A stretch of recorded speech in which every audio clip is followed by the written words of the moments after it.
Gold hub తాకట్టులో ఉన్న బంగారాన్ని విడిపించి కొనబడును. అదే రోజు ఆన్లైన్ ధరకు కొని డబ్బులు ఇవ్వబడును. 10 ఏళ్ల తన కళ నిజమైంది. ఎట్టకేలకు పిఠాపురంలో వైసీపీ అభ్యర్థి వంగ గీతపై 70,000 పైచిలుకు మెజారిటీతో పవన్ కళ్యాణ్ జనసేనాని గెలుపొందారు. ఇక ఆయన ఎట్టకేలకు అసెంబ్లీలో అడుగు పెట్టబోతున్నారు. ఇక పవన్ కళ్యాణ్ కి డిప్యూటీ కమ్ హోమ్ మినిస్టర్ పదవులు ఇచ్చే అవకాశాలు ఉన్నట్టు తెలుస్తోంది. అయితే జగన్మోహన్ రెడ్డి చేసిన అక్రమాలపై ఆధారాలతో సహా తన అంతు చూడడానికి ఇప్పుడు పవన్ కళ్యాణ్ రెడీ అయినట్టు తెలుస్తోంది. ఈ నేపథ్యంలో అసలు ఆయనకి పదవులు ఇవ్వడం ఎంతవరకు వాస్తవం ఏంటి అనేది మనం తెలుసుకుందాము. మనతో మాట్లాడడానికి మా పొలిటికల్ ఎడిటర్ కట్ట కార్తిక్ ఉన్నారు. కార్తిక్ గారు నమస్తే అండి. నమస్తే కార్తిక్ గారు, ఏంటి పవన్ కళ్యాణ్ గారు ఎట్టకేలకు పిఠాపురంలో 70,000 పైచిలుకు మెజార్టీతో గెలిచారు. ఇక ఆ తర్వాత పవన్ కళ్యాణ్ గారికి డిప్యూటీ కమ్ హోమ్ మినిస్టర్ పదవి ఇచ్చే అవకాశాలు ఉన్నట్టు తెలుస్తోంది. ఇది ఎంతవరకు వాస్తవం? పిఠాపురంలో పవన్ కళ్యాణ్ 70,000 దాదాపు 70,000 మెజార్టీతో గెలుపొందడం జరిగింది. కూటమి కూడా 166 స్థానాలతో దాదాపు విజయడంకా మోగించబోతుంది. వైసీపీ సింగిల్ డిజిట్కే పరిమితమైనటువంటి పరిస్థితి. అయితే ఈ కూటమి కట్టడంలో, కూటమి విజయం సాధించడంలో పవన్ కళ్యాణ్ది ఖచ్చితంగా కీ రోల్.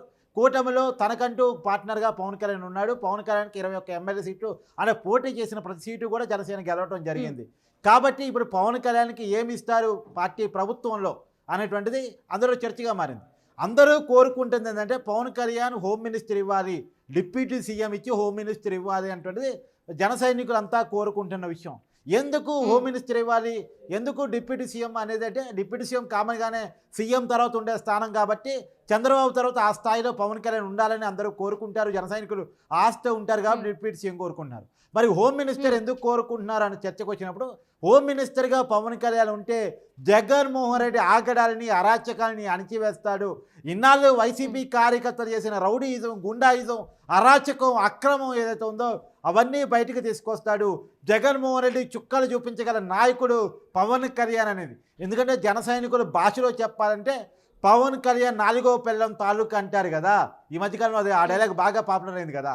సో ఆ రకంగా పవన్ కళ్యాణ్ అయితేనే జగన్మోహన్ రెడ్డికి సరైన బుద్ధి చెప్పగలరు.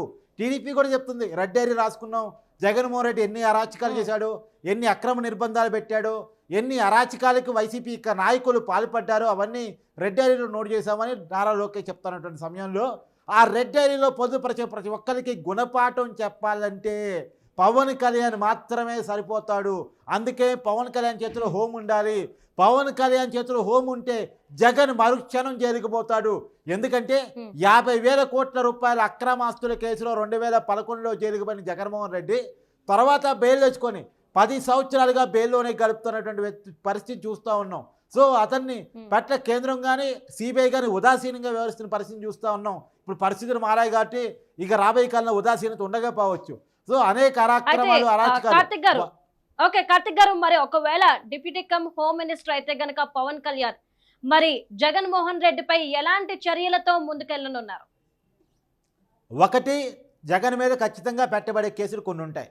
ఇప్పుడు ఆల్రెడీ అతని మీద 50,000 కోట్ల రూపాయల అక్రమాస్తుల కేసు ఉంది. అది సిబిఐ, ఈడీ దర్యాప్తు చేస్తూ ఉన్నాయి.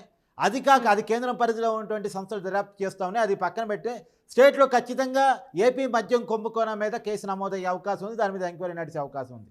అది కాక 5 సంవత్సరాల కాలంలో ఇసుక కుంభకోణం కావచ్చు, గనుల కుంభకోణం కావచ్చు, భూముల కబ్జాలు, కుంభకోణాలు కావచ్చు, ఇలా సంక్షేమ పథకాల రూపంలో ప్రజల చేతుల్లోకి అకౌంట్లో డబ్బులు పంపిస్తున్నామనే పేరుతోటి చేసినటువంటి అనేక అక్రమాలు కావచ్చు. మొన్నటికి మొన్న 14,000 కోట్ల రూపాయలు ఏదో మురగబెట్టి ఎన్నికల ఒక 2 రోజుల ముందు ప్రజల అకౌంట్లో డబ్బులు వేసి గెలుపొందుదామని చెప్పేసి పక్కన పెట్టుకుని ఉంచుకున్న డబ్బు 14,000 కోట్ల రూపాయలు ఎన్నిక కాగానే అది వైసీపీ కాంట్రాక్టులకు పంచిపోయిన విషయం కావచ్చు, ఆ 14,000 కోట్ల రూపాయలకు కావచ్చు. ఈయన అనేక విషయాల మీద జగన్మోహన్ రెడ్డి మీద కేసులు నమోదయ్యే అవకాశం ఉంది. అది కాక ఒక్క జగన్మోహన్ రెడ్డి మీద మాత్రమే కాదు, అనేక మంది వైసీపీ నాయకుల మీద మొన్నటికి మనం చూసాం కదా. ఈవీఎంను పగలగొట్టాడు ఒక వైసీపీ ఎమ్మెల్యే పిన్నెల్లి రామకృష్ణారెడ్డి. తర్వాత వైసీపీ ఎమ్మెల్యే, ఇంకొక ఎమ్మెల్యే నరసరావుపేటకు సంబంధించిన ఎమ్మెల్యే, తెనాలికి సంబంధించిన ఎమ్మెల్యే ఒక సామాన్యుడు చెంప చెల్లుమనిపించాడు. ఇంకో చోట ఒక ఎమ్మెల్యే రౌడీజం చేసే ప్రయత్నం చేశాడు, గుండాయిజం చేసే ప్రయత్నం చేశారు. చంద్రగిరిలో కూటమి తరపున పోటీ చేస్తున్నటువంటి చంద్రగిరి అభ్యర్థి పులివర్తి నానిని చంపే ప్రయత్నం చేశారు. సో ఇలా అనేక అక్రమాలకి, అన్యాయాలకి, దుర్మార్గాలకి వైసీపీ నాయకులు మొన్న ఎన్నికల సమయంలో కూడా తెరలేపారు.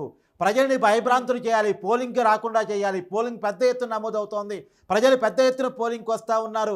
ఈయన రాకుండా చేయాలి, ప్రజల్ని భయానికి గురి చేయాలి, ఘర్షణకు గురి చేయాలి, అవసరమైతే ప్రజల్ని చంపాలి అనుకున్నటువంటి పరిస్థితి మనం చూసాం. ఈ రాయి ఇప్పుడు మీకు ఉదాహరణ చెప్తానండి. ఆయన మీద దాడి జరిగిందో లేదో, ఆ దాడి జరిగిన కేసులో ఏదైతే కోడికత్తి సీన్ అంటారు, కోడికత్తో తన మీద దాడి చేశారనే పేరుతోటి ఆ సీనికి కొన్ని సంవత్సరాల పాటు జైలు శిక్ష పడేలా ప్లాన్ చేశారు. చెయ్యని నేరం నిరూపించకుండానే బెయిల్ రాకుండా ఎన్ని కథలు పన్నారో అన్ని కథలు పన్నారు అతను బెయిల్ రాకుండా చేయడం కోసం. ఎట్టకేలకు ఆయనకు బెయిల్ వచ్చింది. ఆయన బయటకు వచ్చి ఇదంతా జగన్మోహన్ రెడ్డి కుట్ర అంటూ బయట పెట్టాడు. అది పక్కన పెట్టేస్తే మొన్న ఎలక్షన్స్లో కూడా అతనికి రాయి తగిలిందో లేదో ఎవరికి తెలియదు, ఆ రాయిని కూడా ఎవరు చూసింది లేదు. కానీ నా మీద రాయి విసిరారనే పేరుతోటి ఆయన మీద రాయి విసిరారన్న విషయాన్ని ఆయన చెల్లి నమ్మలేదు, ఆయన అమ్మ నమ్మలేదు, జగన్మోహన్ రెడ్డి గారి తల్లి విజయమ్మ నమ్మలేదు, జగన్మోహన్ రెడ్డి గారి చెల్లి షర్మిల నమ్మలేదు. కానీ నా మీద రాయి విసిరారని పేరుతో ఒక అమాయకుడైనటువంటి సతీష్ని జైలు పాలు చేయాలని చేసి కుట్ర కూడా మనం చూసాం. ఇలా అనేక కుట్రలకి, అక్రమాలకి, అరాచకాలకి, దుర్మార్గాలకి పాల్పడ్డ వైసీపీకి బుద్ధి చెప్పాలి అంటే ఈ 5 సంవత్సరాల కాలంలో రాజారెడ్డి రాజ్యాంగాన్ని నడిపించినటువంటి వైసీపీ నాయకులకి చుక్కాలు చూపించాలంటే పవన్ కళ్యాణ్ హోమ్ మినిస్టర్ స్థానంలో ఉండాలి. పవన్ కళ్యాణ్ హోమ్ మినిస్టర్ స్థానంలో ఉంటే అంటే కార్తీక్ గారు ఇప్పుడు మీరు ఏమంటున్నారు? పవన్ కళ్యాణ్ కనుక డిప్యూటీ సీఎం లేదు అలానే హోమ్ మినిస్టర్ 2 పదవులు కనుక ఇస్తే జగన్మోహన్ రెడ్డి అలానే వైసీపీలో ఎవరైతే అక్రమాలకు దోపిడీలకు పాల్పడ్డారో వారంతా కూడా కటకటాల పాలవ్వాల్సిందే అంటున్నారా? ఎస్, డాక్టర్ సుధాకర్ చెప్పిన దుర్మార్గులు, తర్వాత ఒక కారు డ్రైవర్ని చంపి ఒక ఎమ్మెల్సీ సతీష్, తర్వాత ఏ రకంగా డోర్ డెలివరీ చేశాడో అలాంటి అనంతబాబు, వైసీపీ ఎమ్మెల్సీ అనంతబాబు, అలాంటి దుర్మార్గులకి ఖచ్చితంగా జైలు శిక్ష పడాలి అంటే పవన్ కళ్యాణ్ హోమ్ మినిస్టర్గా ఉండాలి. పోలీసులు నిష్పక్షపాతంగా ఎలాంటి భయానికి గురి కాకుండా ఇలాంటి దుర్మార్గాన్ని అరికట్టాలి, ఇలాంటి దుర్మార్గులను జైల్లో పెట్టాలి, ఆడపడుచులకు రక్షణ కల్పించాలి, దళిత గిరిజన బిడ్డలకు రక్షణ దొరకాలి అంటే ఖచ్చితంగా పవన్ కళ్యాణ్ అనేవాడు హోమ్ మినిస్టర్గా ఉండాలి అనేటువంటిది జన సైనికుల భావన, వాదన. ఇప్పుడు చంద్రబాబు గవర్నమెంట్లో చంద్రబాబు నాయుడు ఏమిస్తారు, పవన్ కళ్యాణ్ ఏమడుగుతారు? ఎందుకంటే పదవుల మీద పవన్ కళ్యాణ్కి ఏమి ఆశ లేదు, వ్యాపకం లేదు. పదవుల కోసం అయినా కూటమికి మద్దతు జరపలేదు. తర్వాత మీరు ఒక విషయం నేను క్లియర్గా చెప్తున్నా, జనానికి కూడా తెలవాలి. సహజంగా ఈ దేశంలో ఏ రాజకీయ పార్టీ ఇంకో రాజకీయ పార్టీతో పొత్తు పెట్టుకున్నా పార్టీ ఆఫీసులో చర్చల తర్వాత సీట్లు ఎన్ని ఇస్తారు, పదవులు ఎన్ని ఇస్తారు మాట్లాడుకున్న తర్వాత పొందుపరుస్తారు. కానీ చంద్రబాబు నాయుడు అరెస్ట్ చేసిన సమయంలో చంద్రబాబు నాయుడు లాంటి సీనియర్ని, నేను నిష్పక్షపాతంగా 3 సార్లు సీఎంగా పనిచేసిన వ్యక్తిని కేవలం దుర్మార్గంగా కేసులు పెట్టి అరెస్ట్ చేసి తర్వాత కూడా కేసుల మీద కేసులు పెట్టి సాక్ష్యాలు లేకుండా 50 రోజులకు పైగా జైల్లో ఉంటున్న సమయంలో నారా లోకేష్ను కూడా రేపో మాపో అరెస్ట్ చేస్తారనుకున్న పరిస్థితుల్లో ఇది దుర్మార్గం, ఇది అన్యాయం, ఇది కుట్రపూరితం అని చెప్పేసి చంద్రబాబు నాయుడికి మద్దతు తెలపడానికి పోయి అదే జైలు గోళ్ల మధ్య చంద్రబాబు నాయుడుతో పొత్తును ప్రకటించిన వ్యక్తి పవన్ కళ్యాణ్. అంటే పవన్ కళ్యాణ్ మీద పదవులకు ఎప్పుడూ ఆశ లేదు. మీకు ఉదాహరణ చెప్తాను. ఆయన 2014లో పార్టీ పెట్టాడు. 2014 ఎన్నికల్లో పోటీ చేయకుండా టీడీపీకి బీజేపీ కూటమి మద్దతు ఇచ్చాడు. ఆ రోజు మద్దతు ఇచ్చిన తర్వాత టీడీపీ బీజేపీ కూటమి విజయం సాధించింది. ఆయన కావాలనుకుంటే రాజ్యసభ ఇచ్చేవాళ్ళు, ఆయన కావాలనుకుంటే కేంద్ర మంత్రి ఇచ్చి ఉండేవాళ్ళు. కానీ కావాలి అని అనుకోలేదు, పదవులు కావాలి అని అనుకోలేదు. 2019 ఎన్నికల తర్వాత కూడా బీజేపీతో పొత్తు పెట్టుకున్న తర్వాతైనా నాకు రాజ్యసభ ఇవ్వండి అని పవన్ కళ్యాణ్ అడుగుంటే ఖచ్చితంగా బీజేపీ ఇచ్చి ఉండేది. కానీ పదవిని ఎప్పుడూ కోరుకోలేదు, ఆయన రాజ్యసభ కావాలని కోరుకోలేదు. ఆయన ప్రజల కోసం కోరుకున్నాడు. రాష్ట్రంలో అసెంబ్లీలో ఉండి వైసీపీ దుర్మార్గాన్ని, జగన్మోహన్ రెడ్డి దుర్మార్గాన్ని ప్రశ్నించాలనుకున్నాడు. అందుకే అసెంబ్లీకే పోటీ చేశాడు. అందులోనే పిఠాపురంలో పోటీ చేసి దాదాపు 70,000 మెజార్టీతో గెలుపొందాడు. ఇప్పుడు ఖచ్చితంగా పవన్ కళ్యాణ్ ఏం తీసుకుంటారు అన్నది అది వాళ్ళిద్దరి మధ్య, చంద్రబాబు పవన్ కళ్యాణ్ మధ్య జరిగేటువంటి సంభాషణ. ఖచ్చితంగా జన సైనికుల ఆశ మాత్రం ఖచ్చితంగా పవన్ కళ్యాణ్ అనేవాడు హోమ్ మినిస్టర్గా ఉండాలి. పవన్ కళ్యాణ్ అనేవాడు హోమ్ మినిస్టర్గా ఉంటే దళితులకు న్యాయం దక్కుతుంది, గిరిజనులకు న్యాయం దక్కుతుంది, సామాన్యులకు న్యాయం దక్కుతుంది, ఆడబిడ్డలకు న్యాయం దక్కుతుంది. వైసీపీ అరాచకాలని ముట్టిపెట్టి జగన్మోహన్ రెడ్డిని జైల్లో పెట్టే పరిస్థితి వస్తుంది అనేటువంటిది చాలా మంది కోరుకుంటున్న, ఆశిస్తున్న విషయం. Okay, right. Thank you so much Karthik గారు.